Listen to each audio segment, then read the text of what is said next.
Assalamualaikum warahmatullahi wabarakatuh. Perkenalkan, nama saya Muhammad Abdul Huda. Saya di sini akan mempresentasikan proyek akhir UAS saya, yaitu manajemen perpustakaan umum menggunakan Visual Studio, menggunakan bahasa C# dan library MySQL Data. Sebelumnya kita akan masuk dulu. Untuk menemukan aplikasinya, kita buka Visual Studio.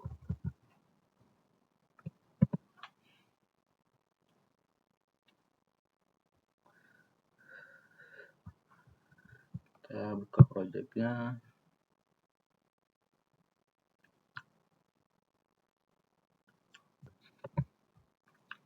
Tunggu sebentar, ini agak lemot.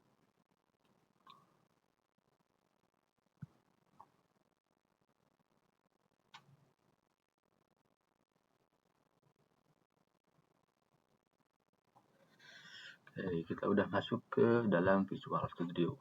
Sebelum saya menjelaskan semua tentang code-nya, kita akan mendemokannya langsung.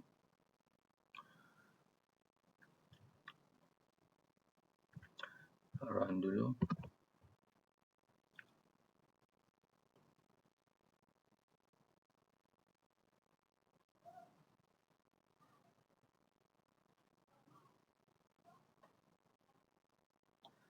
Oke, sudah masuk. Kita harus login dulu sebelum masuk ke dalam aplikasi. Di sini adalah form login untuk anggota. Kita user. Oke, hasil. Kita masuk ke dashboardnya user. Di sini ada fitur perpustakaan. Di perpustakaan kalian semua data-data diri pada anggota itu akan sudah terdeteksi di sini. Nah, dan di sini ada pilih anggota ataupun pilih petugas, maksudnya pilih petugas, mau pilih petugas admin atau saya sendiri, kita pilih admin saja. Dan buku ini dipilih sesuai dengan ID buku yang ada di samping sini. Nah, ID buku. Kalian bisa meminjamnya sesuai dengan part. Kita minjam part ini bukunya Pattern Jason. Kita minjam buku nomor 2 untuk Pokemon sama nomor 1 Harry Potter. Setelah itu kombinasi untuk berapa hari kita mau pinjam. Contohnya kita 1 hari lakukan peminjaman. Pinjaman telah berhasil. Ya, peminjaman akan masuk kepada tahap history. History dia akan memasuki yang tadi kita sudah pinjam. Namun ini masih ada kendala dari total pinjaman, dia malah mentotal jumlah sebelumnya, masih belum bisa mentotal hal-hal yang baru, mungkin ada kesalahan di SQL-nya. Dan seperti yang sudah saya terapkan di laporan, pengembalian ini masih belum bisa difungsikan secara normal. Dan di history pengembalian juga pun belum tersedia, dan di setting dia menampilkan profil anggota, semua profil anggota dan data dirinya, dan untuk dia itu belum tersedia di aktual ini, belum tersedia.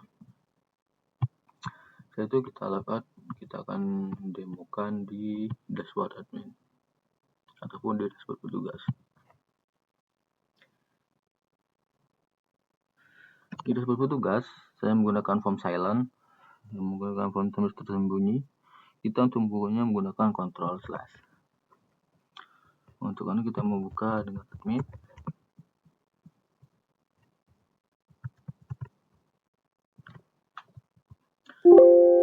Hasil ke dashboardnya admin. Di sini ada sekitar 7 user aktif. Ini bisa dibuktikan di sini. Nah, ini ada 7 user. Kenapa di sini kok ID-nya 8? Ini menggunakan network teman. Kemarin telah saya hapus ID 2. Maka totalnya ada 7 user yang aktif. Namun fitur delete sama edit belum bisa dilakukan. Untuk tambah buku sudah berhasil. Contohnya kita buat jaringan wireless. Kita buat bukunya wireless. Pengarangnya orang. Penerbitnya Buku Indo. tahun penerbitnya 2023 dan jumlah bukunya sekitar ada 3. Kita simpan. Dia telah berhasil disimpan di book. Dan untuk registrasi user, kalian bisa meregistrasikannya di sini. Kita simulasikan, kita nyamakan orang untuk orang lah. Dan di sini ada 2 fitur yang memang saya buat untuk membuatnya otomatis. Siapa tahu tugasnya agak males, maka di sini akan digenerate username secara otomatis. Ini sudah menjadi random dan password pun juga random. Dan nomor handphone kita tahu bebas, alamatnya kita kasih Jalan Joko Tole. Kita simpan. Otomatis di sini akan bertambah. Ada sekitar 8 user aktif sesuai dengan data tadi. Dan di perpustakaan ini masih belum aktif juga. Dan untuk yang list anggota atau markup ini adalah sebuah list di mana dia akan menampilkan anggota yang sering pinjam, sering berkunjung lah ke perpustakaan, maksudnya dia akan tampilkan di sini. Itu aja mungkin untuk demo aplikasinya. Kita masuk ke code. Di code ini ada form 1. Form 1 ini adalah login untuk anggota. Dia akan mengambil string user, dan ini adalah menggunakan try catch. Try itu kan maksudnya jika ini berhasil dia akan masuk ke scope ini. Try, jika error dia akan masuk scope ini, Mas.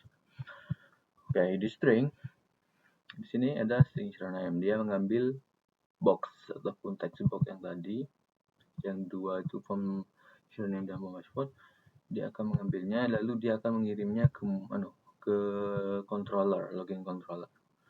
Dia akan dicek datanya, dia akan mengirim 2 data, yaitu user sama password, dan sama satunya itu modalnya. Setelah itu, jika hasilnya AI itu true, dia akan masuk ke sini. Di sini kenapa kok ada user data? User data itu adalah scope global kita ataupun variabel global. Dia akan menampung data menurut objek, dan saya menyimpannya di dynamic data. Tipe datanya dinamik. Oke, dia mengambil data sesuai dengan username dan modelnya. Modelnya itu anggota. Username-nya ngambil di sini. Dia akan mengambil semua data di database untuk ditampilkan nanti di dashboard user. Dan itu dia akan berhasil. Dan itu dia akan menampilkan dashboard user maksudnya. Setelah itu kita langsung ke poin intinya saja. Kita masuk ke auto controllernya yang tadi. Poin yang tadi gimana dia mengambil connection di config, folder config connection di sini. Setelah itu sama seperti tadi menggunakan try catch. Jika kode aman ataupun tidak misalnya ada keerroran, dia akan masuk ke scope ini. Dia akan membuka koneksi. Setelah itu dia akan mengambil komen ini, membuat komen agar tidak ada CSSF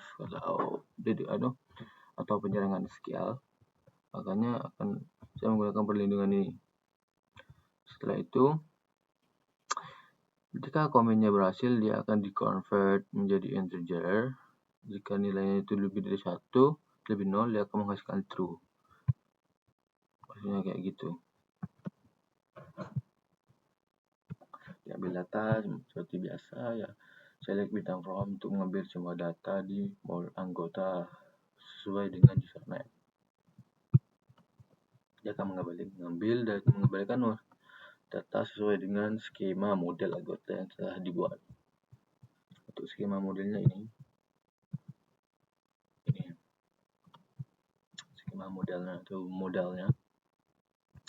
Setelah itu kita ke poin pentingnya, yaitu insert data. Di situ ada di box controller. Kalau kita masuk aja ke form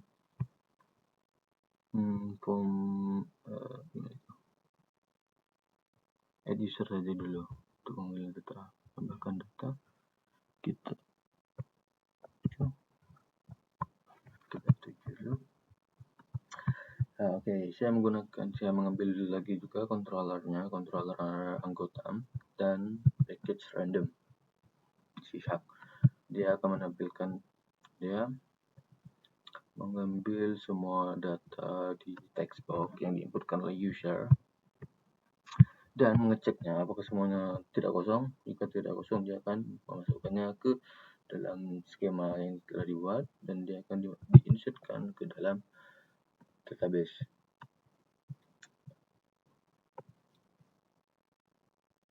Di sini adalah yang saya maksud itu fitur generate-nya. Saya menggunakan ini.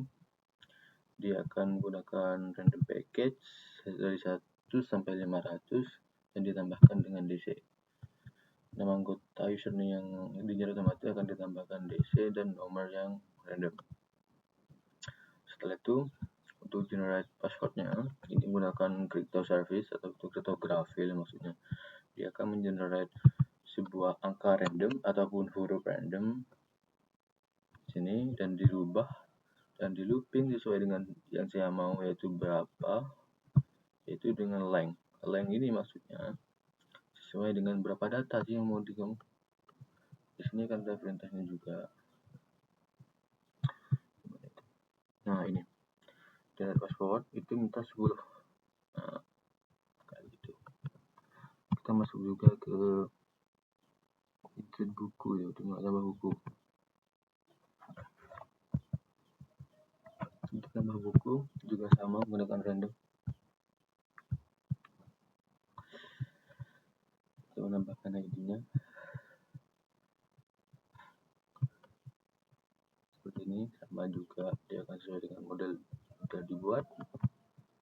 Dan apalagi yang mau saya jelaskan lagi, kita masuk ke controllernya saja, book controller. Di book controller ini ada insert, menginsert data sesuai dengan data yang dikirim tadi di form insert buku, sama soal book. Di sini menampilkan semua data buku yang bertipe data tabel. Semua buku diambil untuk ditampilkan di anggota tadi. Namun untuk fitur update sama delete-nya belum ada, masih di controllernya masih belum dibuat. Untuk peminjaman juga skemanya seperti ini. Gini, di peminjaman agak tricky memang, karena dia akan mengambil buku dan dia akan diinsertkan ke data yang namanya detail buku, detail peminjaman. Saya ini mengambil dulu sebelum data dimasukkan ataupun sudah dimasukkan, ID-nya ini saya ambil dulu. ID-nya saya ambil dan ID peminjaman ini saya lemparkan lagi ke penginsertan yang kedua untuk menginsert ID buku yang telah dipilih oleh anggota. Di sini akan di looping sesuai dengan ID buku list ataupun ID buku list, karena saya mengirim data juga di sini. ID buku list dia akan mengirim data bertipe array integer dan di sini akan di looping sesuai dengan data yang telah dikirimkan di insert buku tadi. Dan ini akan di looping sesuai input data dan ID peminjaman akan dimasukkan langsung ke sini. Ini menghitung semua total buku anggota yang tadi itu gak nambah, ini kayaknya kesalahannya di sini. Mungkin itu saja, saya tidak akan menjelaskannya keseluruhan, memang agak terlalu banyak. Saya menjelaskan yang hal-hal yang penting-penting saja yang dibutuhkan di program ini maksudnya. Terima kasih. Jika ada kesalahan, mohon maaf. Assalamualaikum warahmatullahi wabarakatuh.